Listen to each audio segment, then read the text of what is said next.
जी अस्सलामुअलैकुम भाईजान, मैं अब्दुल गफ़्फ़ार हूँ और आप मेरा यूट्यूब चैनल देख रहे हैं। तो भाईजान, आज की वीडियो जो हम पूरी खुराक पे बनाने वाले हैं कि असील मुर्गे को ऐसी कौन सी खुराक दें कि जो सस्ती भी हो और इनकी ग्रोथ भी अच्छी खासी हो, जो सेहतमंद भी हो।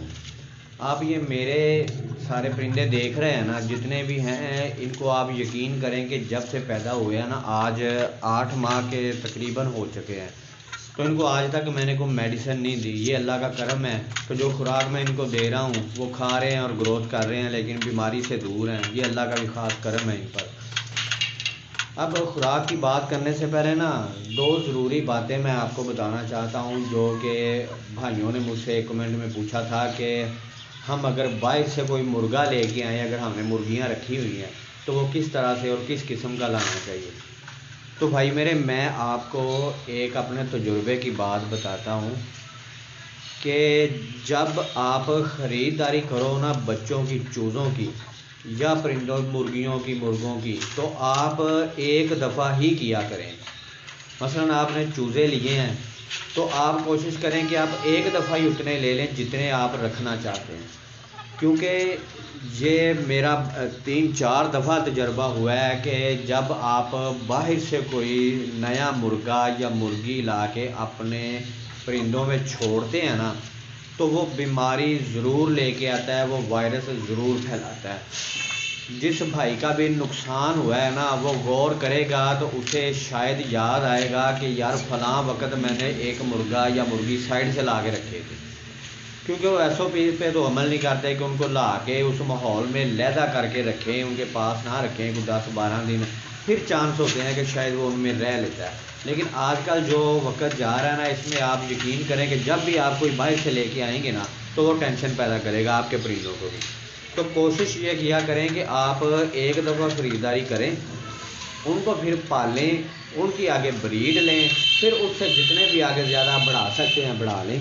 क्योंकि ये 1 साल में 8-9 माह में तो इन्होंने अंडे देने शुरू कर देने और आप बढ़ ही जाने हैं। तो आप अगर 10, 12, 15, 20, 30 जितने लेना चाहते हैं, कोशिश किया करें कि एक दफ़ा ही ले आएँ और उनको उस माहौल में पालेंगे। तो दोबारा अगर आप किसी और को उस माहौल में लेके आएंगे तो वो परेशानी पैदा करेगा, एक बात। दूसरी बात यह है कि चंद भाइयों ने मुझसे ये पूछा था कि भाई मुर्गी, असील मुर्गी कितने अंडे दे के कुड़क हो जाती है। तो भाई मेरे, ये उनकी नस्ल पे होता है। जब आपकी मुर्गी अंडे देना स्टार्ट करे ना, तो पहला अंडा एक झोली का दे तो आप कोशिश किया करें, उस पर डेट लिख लिया करें, साथ में तादाद लिखते जाएं, गिनते जाएं। आपको ऐसे ही पता चल सकता है कि आपकी मुर्गी कितने अंडे दे के कुड़क हुई है। फिर वो हमेशा के लिए ऐसा ही करेगी, उतने ही अंडे दे के कुड़क हो जाया करेगी। और जब कुड़क हो जाए तो आप उसको अंडों पे बिठा दें।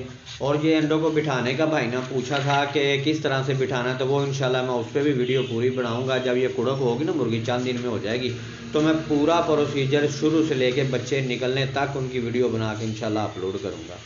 तो अब आ जाते हैं खुराक की तरफ।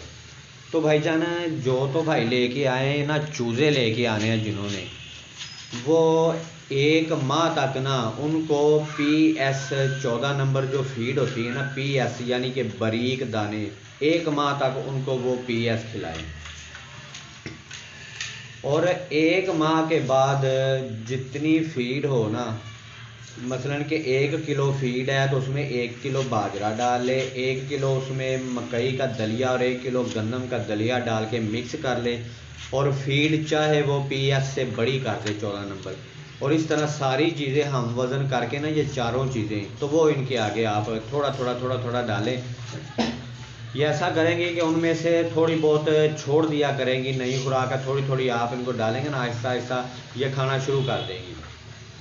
और जब ये मुकम्मल उस पर लग जाएं तो आप फीड को कम करना शुरू कर दें, आहिस्ता आहिस्ता आहिस्ता आहिस्ता करके आप फीड को ख़त्म कर दें। एक दूसरी बात, 3-4 दिन के चूज़े से लेकर चूज़े के जवान होने तक आपने एक खुराक उसे हर सूरत खिलानी है कि सुबह उठ के जब आप खाना खाएंगे तो रोटी आप खाते हैं, वो रोटी आपने छोटे छोटे बिल्कुल टुकड़े करके इनको बचपन से ही खिलाना शुरू कर देना है। वो रोटी इनकी ग्रोथ में बड़ा किरदार अदा करती है और ये मज़बूत होते हैं।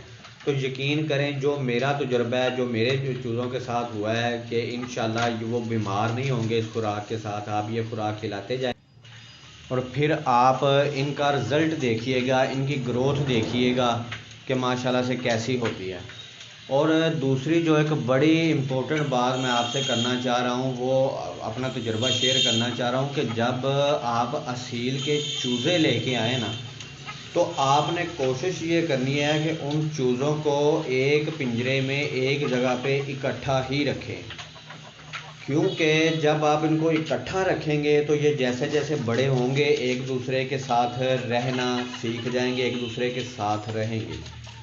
लेकिन अगर आपने इनको अलहदा कर दिया, किसी भी चूज़े को एक दूसरे से अलहदा कर दिया, तो 3-4 माह के बाद फिर वो इकट्ठे नहीं रहेंगे, बल्कि 2 माह के बाद भी वो इकट्ठे नहीं रहेंगे, क्योंकि फिर ये लड़ना शुरू कर देते हैं। जो इकट्ठे हैं, आप मेरे भी देख रहे हैं कि ये 4 एक जगह पे इकट्ठे हैं। इनको मैंने इकट्ठा रखा था, ये मैंने जानबूझ के अलहदा किए थे, क्योंकि मैं इनको आपस में थोड़ा बहुत तपा के, थोड़ा बहुत लड़ा के इनकी जो है ना, इनकी गर्मी, इनकी ग्रोथ, इनकी ताकत बढ़ाना चाहता था। और अगर मैं इनको इकट्ठे रख देता तो फिर इन्होंने आपस में नहीं लड़ना था, आपस में इन्होंने इकट्ठे ही रहना था। तो आपने कोशिश ये करनी है कि आप अपने चूज़ों को इकट्ठा रखें, और जब वो बड़े हो जाएं तो फिर आप उनके लहदा जोड़े बना दें, क्योंकि बड़े होने के बाद फिर ये आपस में लड़ाई शुरू कर देते हैं थोड़ी बहुत, फिर इनको लहदा करना पड़ता है। अगर शुरू में आप लहदा करेंगे तो फिर ये इकट्ठे नहीं रहेंगे। तो दूसरा ये है कि आप भाई जो दूसरी ब्रीड भी रखना चाह रहे हैं ना सील के अलावा, वो भी मुझे कमेंट कर सकते हैं। मैं इंशाल्लाह जहाँ तक होगा गाइड करूँगा। लेकिन ये बात हकीकत है कि फाइनेंशियली तौर पे अगर आप इनको रखना चाहते हैं, आप इनसे कारोबार करना चाहते हैं, तो फिर असील सबसे बेहतर है। तो भाईजान, आप कोशिश किया करिए कि मेरा जो चैनल है ना, इसको सब्सक्राइब कर लीजिएगा, क्योंकि इस पर अब मैं वीडियो जो है ना, मुर्गियों की भी टोटल बनाऊंगा। अभी बकरों की मैंने मंडी भी कवर करनी है, जितनी भी मंडियाँ इंशाल्लाह वो सारी कवर करूँगा, और आपको सारी मंडियों के हालात भी दिखाऊंगा। फिर इंशाल्लाह असील मुर्गे की मंडियों में भी हम जाएंगे, वहाँ के हालात भी देखेंगे। जो लाहौर में है, फैसलाबाद में, उन सारी मंडियों में जाके असील मुर्गों के हालात भी देखेंगे, वहाँ पे इनके रेट क्या हैं और कितने के बच्चे मिलते हैं, कितने के ये बड़े मिलते हैं। और दूसरा ये है कि अगर किसी भाई को मुश्किल पेश आ रही हो ना चूज़े ख़रीदते वक्त, नस्ल की समझ ना आ रही हो, तो हर डिस्क्रिप्शन में मेरा नंबर मौजूद है, मुझे व्हाट्सअप कर सकते हैं, मैं जवाब दूंगा उसका। आपको बताऊंगा कि ये कौन सी नस्ल है, आपको लेनी चाहिए या नहीं।